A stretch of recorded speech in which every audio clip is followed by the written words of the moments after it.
Shabbat Shalom, muchas bendiciones, amado pueblo de Israel.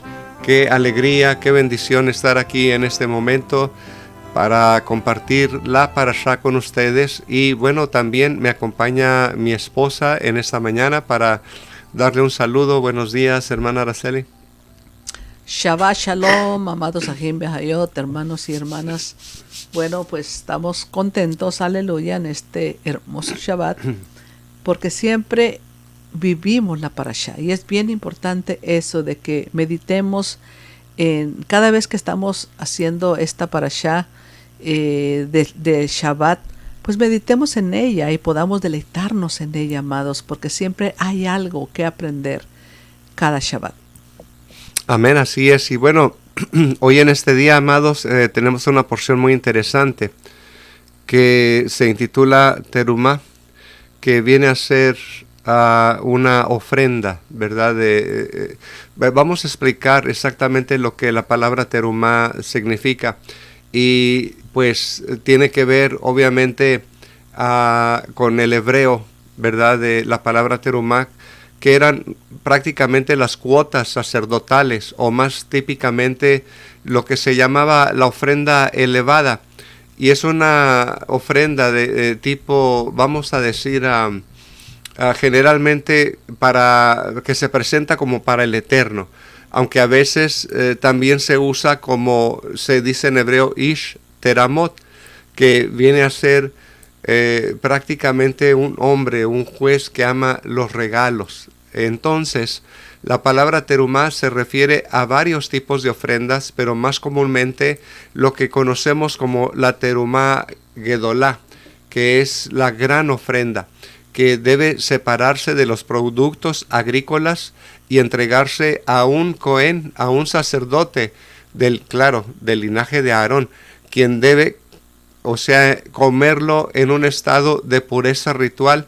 Y aquellos que separan la terumá para los sacerdotes también deben, por regla general, hacerlo también en un estado de pureza. Entonces, si vamos más a la etimología de la palabra terumá, que significa levantar, en otras palabras, proviene de la raíz del verbo rum, que significa alto o levantar.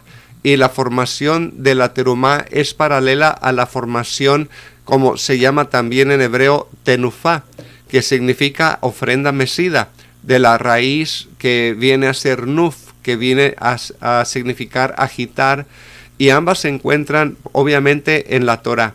Así que vemos versiones como la Reina Valera en inglés y en otras tal vez en español, donde han traducido ofrenda elevada o ofrenda alzada, y obviamente es un tipo de analogía con relación a la ofrenda mecida, como cuando leemos y santificarás el pecho de la ofrenda mecida y las espaldillas de la ofrenda elevada. La mecida y la elevada, ¿ve? Ahí están los dos tipos de ofrenda que estamos mencionando, del carnero de las consagraciones, de lo que es para Aarón y de lo que es para sus hijos. Y es específicamente de lo que voy a hablar el día de hoy, que había en cierta forma hasta los tiempos que estaba el templo, vamos a decir, que estaba todavía operando, vamos a llamarlo de esa manera, había 24 turnos sacerdotales. Todavía en los tiempos de Yeshua sabemos, porque nos da testimonio el pacto renovado, de que había todavía turnos, que los sacerdotes se turnaban para realizar su servicio. Así que sí, amados, esta porción de la parashá pues nos habla de que estaba en la recolección de todo lo necesario para la construcción del templo, del Mishkan. Entonces pues es lo que se estaba pidiendo a todos, que cooperaran, que es lo que está diciendo aquí en el capítulo 25. Y Jehová habló a Moshe diciendo: di a los hijos de Israel que tomen para mí ofrenda de todo varón que la diere de su voluntad, de corazón. Tomaréis mi ofrenda. Y esta es la ofrenda que tomaréis de ello. Y ahí comienza a hablar: oro, plata, bronce, azul, púrpura, carmesí, lino fino, pelo de cabra. Todo lo necesario, amados, para la construcción del templo. Pero quería que fuera de corazón, Eso es lo que siempre, amado, se debe de hacer. Cada vez que vamos a hacer algo para nuestro Abacadosh, principalmente ahora que ya no es físico, sino espiritual, pues todo lo que hagamos para el Padre debe de ser de corazón, para que Él pueda agradarse de nuestro esfuerzo, de nuestro trabajo, en todo lo que estamos haciendo. Y cuando nos ofrecemos delante de Él, que no sea algo como una obligación lo que hacemos, sino de corazón para nuestro Abacadosh. Amén, así es, amada. Y sí, en realidad hubo muchas donaciones que el pueblo de Israel en las que tuvo la oportunidad de participar. Pero hablando de la ofrenda terumá, es esta ofrenda que se levanta, que como dice la Escritura, habla a los hijos de Israel y diles, cuando entréis en la tierra a donde os traigo, entonces cuando comáis del lejem, del alimento de la tierra, ofreceréis una ofrenda terumá, elevada a Jehová. ¿Se da cuenta? Ahora, ¿cuándo es que nosotros traemos nuestras ofrendas, amados? Recuerde, tenemos que traer nuestras diezmos, nuestras primicias y todo eso. Bueno, nosotros casi nada más en el tiempo de festividad enfatizamos en que usted puede traer una ofrenda representativa aquí a la comunidad. Y de hecho, pues se puede usar para lo que es la obra que estamos realizando. Pero a lo que voy es esto, amados. Cuando hablamos entonces de esta ofrenda levantada o elevada, hay que tener en cuenta que hay una clave aquí que dice que traeremos aquí a la casa del Eterno, como también se conoce como el alfolí, nuestros diezmos, nuestras primicias. Y eso usualmente lo hacemos durante el tiempo de lo que es la primera festividad que comienza en el año, que es Hahamatzot, la fiesta de panes sin levadura, y que de allí hasta la siguiente recolección, que viene a ser de Hahasukot, la fiesta de las enramadas, la fiesta de la recolección. Entonces quiere decir que todo ese tiempo nosotros tenemos para traer nuestras diferentes bikurim, primicias y ofrendas como las que estamos viendo aquí el día de hoy, que eran requeridas cuando el pueblo de Israel tenía también, aún los que se encontraban lejos de la tierra santa, pues tenían que peregrinar 3 veces al año de mínimo.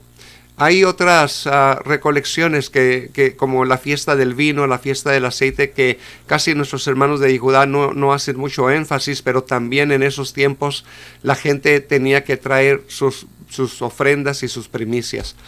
Y bueno, amados, la situación aquí se centra en también la bendición que le tocaría a los Kohanim, ¿verdad? Porque esta ofrenda que se llama la ofrenda Terumá Gedolá, es realmente la que una porción de esa se debería separar para el consumo de los Kohanim, de los sacerdotes. O sea, entendiendo que no debemos de olvidarnos también de los que trabajan en la obra del Eterno, ¿verdad? Y por eso entonces vemos que la redención, por ejemplo, había este otro tipo de sacrificios que era la del primogénito, que era la redención de los hijos varones primogénitos. Se tenía que tener, obviamente, si no un animalito, se podía hacer como con dinero también, de redención de pidión, que todavía se entrega a los Kohanim también.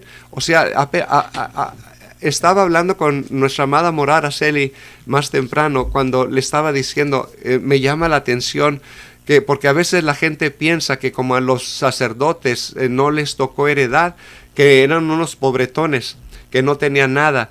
Pero por el contrario, si nosotros vamos también dentro de lo que es los diezmos que se traían, pues a ellos también les tocaba algo y también tenían que diezmar de eso que les tocaban. Era precisamente lo que llamamos nosotros el cuarto diezmo, ¿verdad? Porque hay 4 diezmos, al menos en lo que la Torah nos describe. No exactamente tiene que ser un 10%, puede ser menos, puede ser más, cada uno de ellos, pero a lo que voy es que es nuestro lo que apartamos de nuestros ingresos es el primer diezmo. El segundo es el diezmo del pobre, que tenemos que apartar para cuando tengamos la oportunidad de ayudar a un pobre. Luego está el diezmo de las festividades, donde para que no haya excusa tengo que tener un dinerito apartado para comprar lo que se necesita en esa festividad. Y el cuarto diezmo es el que da los levitas, precisamente los que reciben el diezmo, que también lo dan al Padre, al Eterno. Entonces, amados, pero a lo que iba es esto, de que realmente pues estaban en bendición porque había 24 turnos sacerdotales en lo que era el servicio del templo, pero no solamente eso, sino que había también, oiga, lo que se llamaban los 24 regalos de los sacerdotes, precisamente, que oficiaban en el templo. Y era, por ejemplo, no sé si voy a tener tiempo de nombrarlos todos, pero así rapidito, parte del animal que se traía como ofrenda de pecado, parte de un animal que era traído por la culpa, ofrenda como de culpa. Luego tenía parte de los sacrificios que eran de los sacrificios de paz. Luego también les tocaba una paloma, ¿verdad? Cuando venían a traer por el pecado, también una paloma de las dos que traían. Luego prácticamente de todos los tipos de ofrendas que se realizaban, el aceite también de olivo que se traía, también le tocaba una parte a ellos. Les tocaba panes en el tiempo de Shavuot, de los panes que se traían también. Les tocaba también de los panes de la mesa de la proposición que siempre había allí para el uso de los Kohanim, y ahí siempre tenían comida garantizada, se puede decir. Entonces, wow, qué tremendo. Yo le decía a la mora, óyeme, sí, imagínate, así eran de bendecidos, ¿no?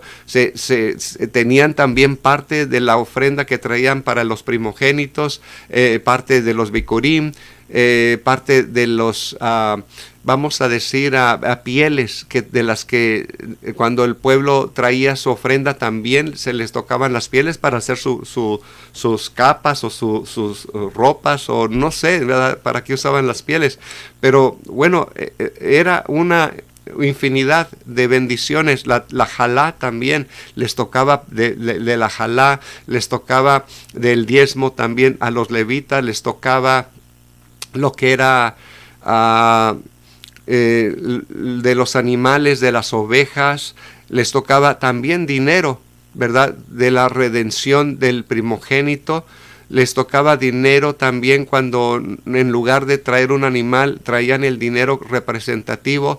Y entonces, bueno, hay una serie de 24 bendiciones que recibían los Kohanim. Qué tremendo. Amén, amén. En estos años sabemos que nuestro Abba prometió, lo podemos ver desde, parece que está en Devarim, por ahí está donde, y también lo vemos en el Brit Hadashah, en el libro de Kefas, donde dice que él levantaría un reino de Kohanim, de sacerdotes, de gente apartada, de gente santa, apartados de toda contaminación. Entonces, eso mismo podemos ver la bendición que tenían los levitas, la línea sacerdotal, mucha bendición. Así que servir a nuestro Abba Kadosh no es para que estemos todos afligidos de ahora de qué voy a vivir, porque pues uno así piensa, amados, al principio, pero él te va a llenar de bendiciones, como vemos aquí a los sacerdotes, y ahorita para nosotros que el templo es espiritual, pues también si él nos manda y nos hace un llamado a servirle, pues la bendición viene en grande también para nosotros. Entonces no podemos dejar a un lado, cuando hay un llamado de nuestro Abba Kadosh, de nuestro Padre Eterno, que nos llama por su Ruach, por su Espíritu, hay que obedecer, amados, hay que obedecer porque la bendición va a ser grande. No siempre es material, amados, porque muchos esperan llegar a una posición en el ministerio delante de nuestro Abba Kadosh y terminar como vemos a muchos líderes que se han ido por el lado del dinero y los vemos ahora construyendo tremendos templos de muchos millones de dólares. Pero esa no es la voluntad del Padre. Tenemos que hacerlo con sabiduría y mirar que los sacerdotes fueron bendecidos, pero no quiere decir que todos nosotros por servir al Padre nos va a faltar algo. No, estamos contentos con lo que Él nos ha dado. Bueno, hubo tiempos donde el pueblo no cumplía su responsabilidad, así que los sacerdotes tuvieron que huir en un tiempo de allí porque no se les daba el sustento y no se les daba nada, o sea, con qué que comer ni nada. Entonces, pero como quiera, a ellos les tocaba incluso recuerde que había tiempos de jubileo, y en el tiempo de jubileo lo que sucedía que toda propiedad que no era reclamada también les tocaba a ellos. Y por último, tenemos también la propiedad que era encontrada, ¿verdad? Que la gente, vamos a decir, no reclamaba, o también inclusive si había alguien que moría y no había heredero, pues les tocaba a estos Kohanim. Se da cuenta, y bueno, tenían estos privilegios de los que estoy hablando, y realmente pues es una bendición. Así que, amados, vemos algo interesante adicionalmente, que nuestro amado Yeshua nos hizo a nosotros a través de su sacrificio y de lo que la obra salvadora que hizo por nosotros, que nos convirtió en un reino de Kohanim, en un reino de sacerdotes. Así que, así como nuestros hermanos de Judá están ellos divididos, dicen que algunas líneas ellos pertenecen a los Kohanim y a otros dicen ellos que pertenecen a los Levim, a los levitas, pero como quiera también tienen otra categoría que dicen que son el pueblo de Israel, ¿verdad? Como viene a conocerse pues en la tradición, que los Kohanim, los sacerdotes, son los Yehudim que solían dedicarse exclusivamente al servicio del Eterno en los tiempos del Beit HaMikdash, que los Kohanim tenían varias funciones muy específicas. Por ejemplo, entre lo que ellos hacían, eran maestros del pueblo Yehudí, del pueblo de Israel. Antes de la destrucción del segundo templo no existía el concepto de rabino como lo conocemos ahora, sino era el Cohen. Era el Cohen el que prácticamente enseñaba la Torah al pueblo de Israel, y como mencionó el profeta Malaquías, capítulo 2, verso 7, donde dice, los labios del Cohen preservan la instrucción, o sea, la Torah. Entonces de él podrán demandar la enseñanza de la Torah. Entonces los Kohanim eran los maestros del pueblo de Israel. Otra función que tenían es que estaban a cargo de las principales operaciones del Beit HaMikdash. Como mencioné anteriormente, tenían 24 turnos sacerdotales llamados Mishmarot en hebreo, y se ocupaban de todas las tareas concernientes a los sacrificios diarios, que era el que llaman Korban HaTamid, y las festividades. Así que los Kohanim todavía conservan algunas de estas funciones religiosas.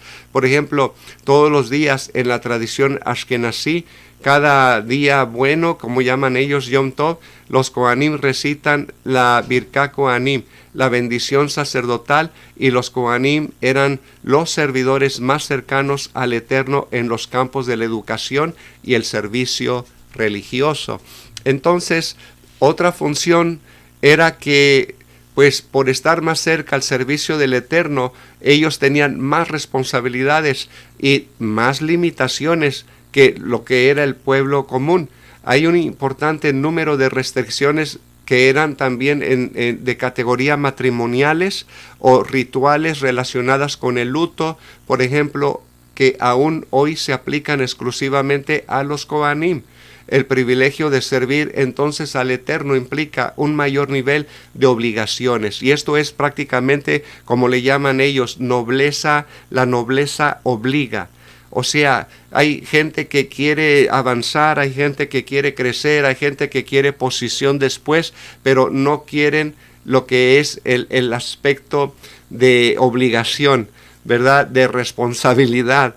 Y esto pues lo hemos hablado mucho aquí en la comunidad, que si tú quieres un lugar de nobleza, un lugar de posición, inclusive es el Eterno el que te coloca entre sus príncipes, pero no quiere que te mantengas tampoco como, por decir así, en tu propia sabiduría o conocimiento, sino que compartas con los demás el mismo entendimiento, ¿verdad? De que somos Kohanim, somos un reino de nobleza, pero estamos obligados también a rendir para la exaltación de aquel que nos hizo parte de este reino de sacerdotes.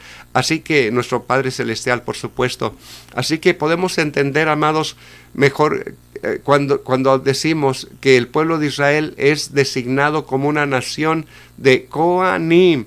Porque yo oigo a muchos diciendo, somos una nación, somos la nación, el pueblo de Israel, y la nación aquí y la nación allá. Pero ¿cuál nación? ¿Cuál es la nación? ¿Cuál es la nación a la que te refieres? No estamos hablando aquí de algo físico, de algo político, sino estamos hablando acerca de una nación de Kohanim, un reino de sacerdotes, como fue traducido, pero en realidad es una nación de sacerdotes, una nación de un pueblo que fue elegido para ser, oiga bien, lo que hace la diferencia en este mundo, digamos, y que los Kohanim son, con respecto al pueblo de Israel, el instrumento que el Eterno está usando y levantando para instruir a su pueblo. Y por eso Yeshua nos hizo ¿qué? Un reino de Kohanim, un reino de sacerdotes. Así que, amados, sí, y ese es el trabajo ese era el trabajo del sacerdote, el estar leyendo la Torah, enseñando Torah al pueblo, porque eso es lo importante, como lo vemos aquí en Segunda de Reyes 22:8. Entonces dijo el sumo sacerdote Hilcías a Safán escriba: he hallado el libro de la ley en la casa de Jehová. E Hilcías dio el libro a Safán y lo leyó. Viniendo luego Safán escriba al rey, dio al rey la respuesta y dijo: tus siervos han juntado el dinero que se halló en el templo y lo han entregado en poder de los que hacen la obra, que tienen cargo de la casa de Jehová. Asimismo Safán escriba declaró al rey diciendo: Hilcías el sacerdote me ha dado un libro. Y lo leyó Safán delante del rey. Y sucedió que cuando el rey hubo oído las palabras del libro de la ley, rasgó sus vestiduras. Luego mandó el rey Hilcías el sacerdote y a Icam, hijo de Safán, y a Abor, hijo de Micaías, y a Safán escriba, y a Asaías, siervo del rey, diciendo: id, consultad a Jehová por mí, y por el pueblo, y por todo Judá, acerca de las palabras de este libro que se han hallado, porque grande es la ira de Jehová que se ha encendido contra nosotros. Entonces vemos ahí, amados, que era el sacerdote el que llevaba la palabra, y delante del rey también. Por eso mi Abacadosh los tenía, como lo vemos ahora. O sea, ellos se dedicaban a servir a nuestro Abacadosh, a nuestro Padre Eterno, sirviéndole a él, y se encargaban de seguir la instrucción que decía la Escritura, porque todavía en esos tiempos había bastante descuido. Y lo estamos viendo aquí, que el rey, cuando escuchó la palabra, se dio cuenta de que la ira de nuestro Abacadosh era grande por causa de la desobediencia del pueblo, por no haber escuchado las palabras del libro y hacerlo conforme a lo que estaba escrito. Entonces en estos tiempos es lo mismo. Muchos creen que porque no lo leen o todo va a resultar de maravilla. No, si no lo hacemos conforme está escrito, en aquel día nos pedirán cuentas. Por eso en estos últimos días nuestro Abacadosh está levantando un pueblo, un reino de sacerdotes y de gente santa apartada, que tenga que hablarle a los demás de la palabra del Eterno, para que el pueblo haga teshuvá, para que el pueblo vuelva a la Torah, porque esa falta de seguir lo que dice la Torah es lo que trae la ira de nuestro Abacadosh, como lo vemos en estos tiempos terribles. Mire todo lo que está pasando por causa de no conocer la palabra del Eterno. Todo está tan pero tan vuelto de...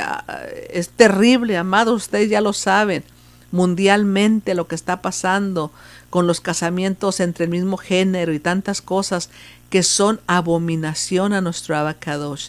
Entonces en aquel tiempo pues ese era el trabajo del sacerdote, estar dando la instrucción al pueblo. Y así nosotros igual tenemos que llevar esa instrucción como en estos últimos días está el reino de Kohanim, el reino de sacerdotes, pero ahora todo es espiritual, ya no es físico. Pueden hacer un templo físico y pueden decir y hacer lo que ellos quieran, pero mi Abacadosh ya lo levantó por medio de nuestro amado Yehoshua cuando él dijo que destruyan ese templo y en 3 días lo levantaré.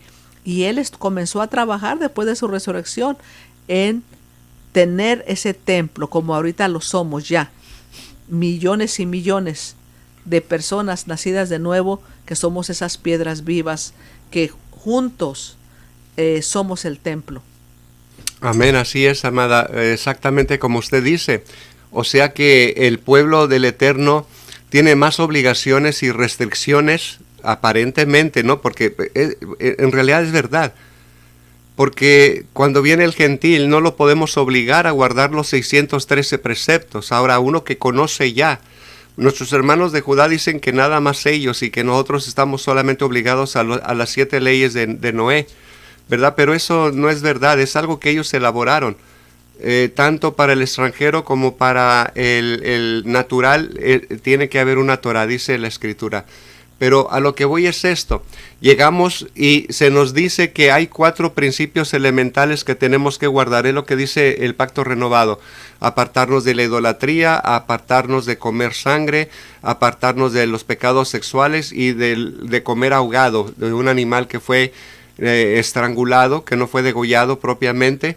Y estos son los 4 principios básicos que, oiga bien, yo conozco muchos mesiánicos que no están cumpliendo estos 4 principios básicos elementales, especialmente el de comer ahogado.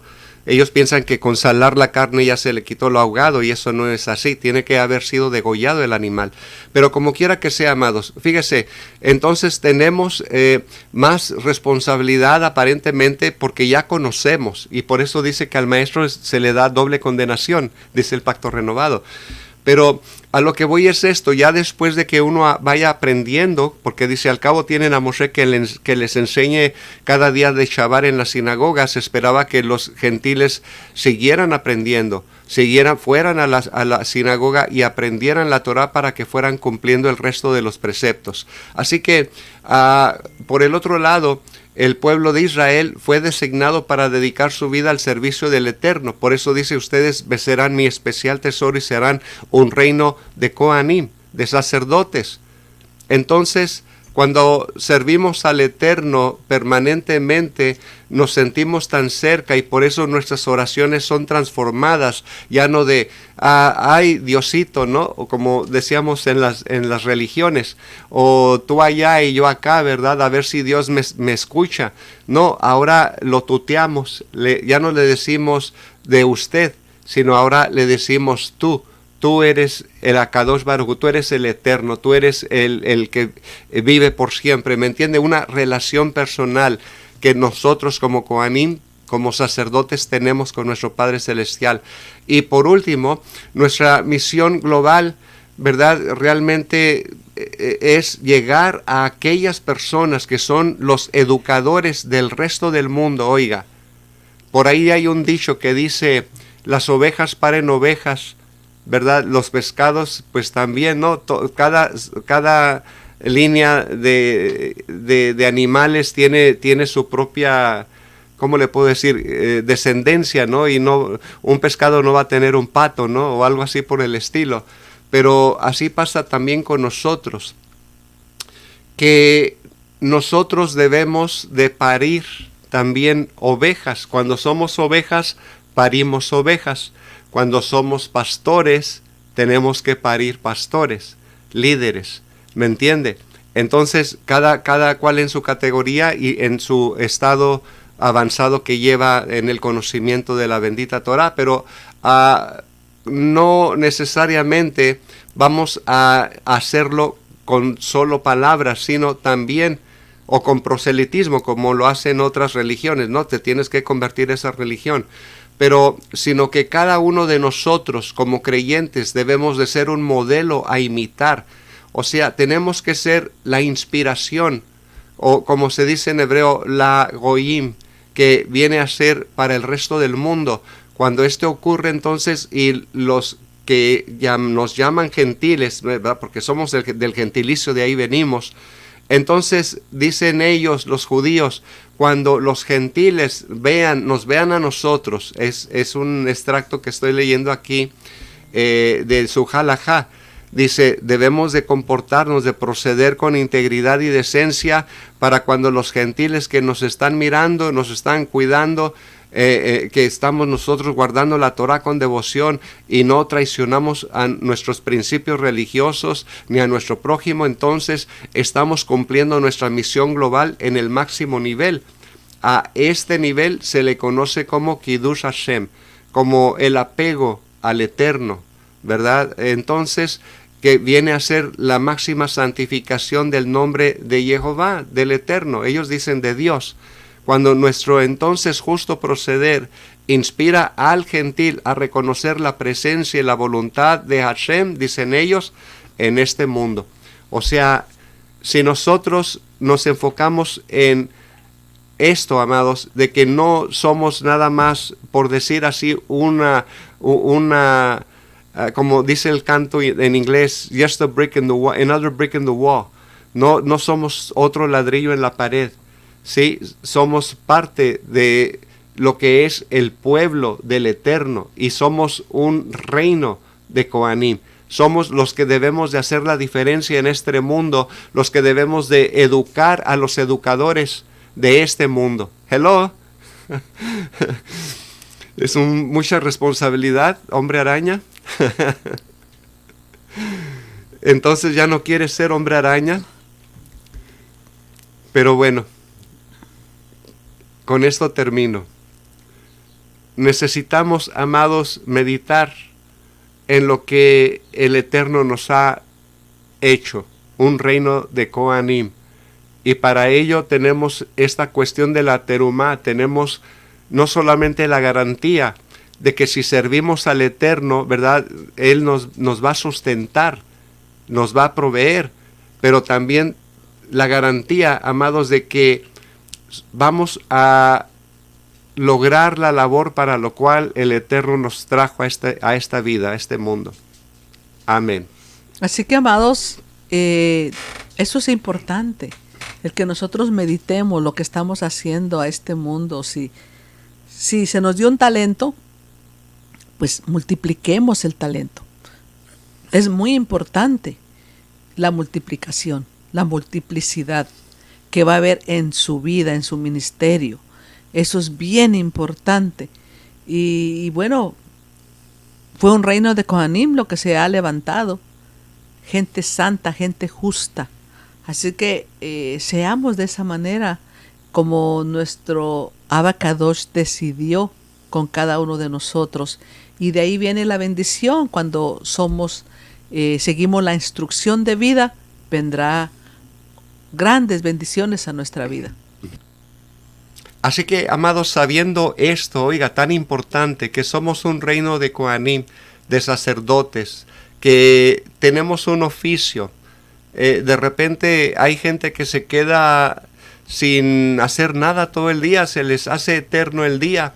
Y pues realmente llegan a ser no personas muy productivas, están ahí solamente ideando cosas malas, etcétera, etcétera. O sea, lo que se llama un malviviente, ¿verdad? Pero no queremos ser de ese tipo de personas realmente. Se cuenta de un hindú, un judío y un hispano que entraron pues a un pueblito y se encontraron con la necesidad de rentar un hotel. Y pues ahí se juntaron para ahorrar dinero y pidieron un cuarto para 3. Y pues ahí el hotelero le dice, solo me queda un cuarto, pero es para 2. Pero si no les incomoda, tengo espacio en el establo para que uno se duerma ahí. Los 3 individuos entonces pues deciden tomar el cuarto y en eso dice el hindú, si quieren yo me voy a dormir al establo, y ustedes duerman en el cuarto. Y bueno, pues accedieron, bueno, que el hindú se vaya al establo a dormir, ¿verdad? Y entonces a los 5 minutos tocan la puerta del cuarto. ¿Quién es? Soy el hindú. Ah, ¿qué pasó? Dice, lo que pasa que en el establo hay una vaca, y como es un animal sagrado para nosotros, no puedo dormir donde duerma una vaca. Entonces, pues el judío dice, bueno, no se preocupen, si quieren yo me duermo en el establo. Y pues ahí va el judío a dormirse al establo.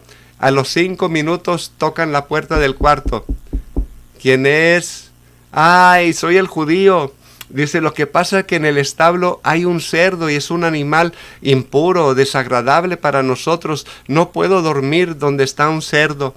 Ah, bueno, dice, pues está bien. Pues no le toca más que al hispano decir, pues no se preocupen, yo me voy a dormir al establo. ¿Y qué creen? Que en 5 minutos otra vez tocan la puerta. ¿Quién es? Somos la vaca y el cerdo. No aguantaron al hispano. Así que, amados, hay que tener dignidad. Hay que tener dignidad. Somos Kohanim, somos sacerdotes del Rey Altísimo. Aleluya. Lamentablemente, amados, hemos llegado al fin de este segmento. Les agradecemos su sintonía. Le instamos que quede aquí conectado para la enseñanza de los demás maestros y que tenga un excelente día de Shabbat. Shabbat Shalom, pueblo de Israel.